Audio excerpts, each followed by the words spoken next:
pour éviter de gaspiller de l'énergie et de la matière, la chose la plus simple, c'est de ne rien faire.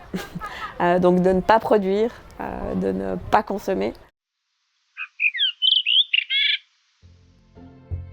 Bonjour, moi je m'appelle Dounia Brunner, je suis chargée de projet au Centre de compétences en durabilité et j'ai écrit ma thèse sur le domaine de l'économie circulaire durable et j'ai écrit un petit livre aussi. La définition la plus simple, je dirais, c'est éviter le gaspillage ou optimiser les flux de matière et d'énergie, d'entretenir, de prendre soin des objets et puis ensuite de réutiliser, de réparer et en dernier lieu de recycler.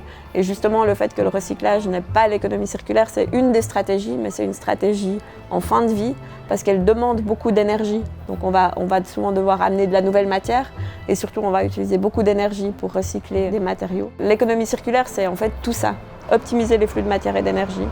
Et puis pour que cette économie circulaire puisse être durable, il faut que la quantité de flux d'énergie et de matière qui circulent dans le cycle économique ne dépasse pas les limites planétaires. La Suisse, peut-être, elle a de la peine à mettre en œuvre l'économie circulaire pour plusieurs raisons qui sont citées dans la littérature. On a toujours les barrières culturelles, on a les barrières technologiques, on a les barrières réglementaires et on a les barrières économiques. À cela, il faudrait rajouter, je pense, une des barrières principales qui est la difficulté de coordonner tout ça.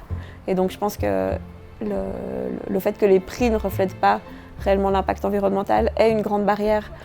Et comme on est dans une économie qui est principalement court-termiste, où on veut des rentabilités assez rapides, souvent, c'est jamais le moment de faire ce passage. Donc il y a plein de choses et je trouve que des fois on culpabilise trop le consommateur en bout de chaîne, alors que les conditions ne sont pas vraiment faites pour que les gens se bougent. Ça c'est bien, c'est des fûts et ça c'est du zero waste. Parce que ce n'est pas des bouteilles, c'est des fûts, c'est de la pression. Et c'est des fûts qui sont consignés et donc réemployés. Donc l'économie circulaire, c'est aussi bon pour la main-d'œuvre et l'économie locale.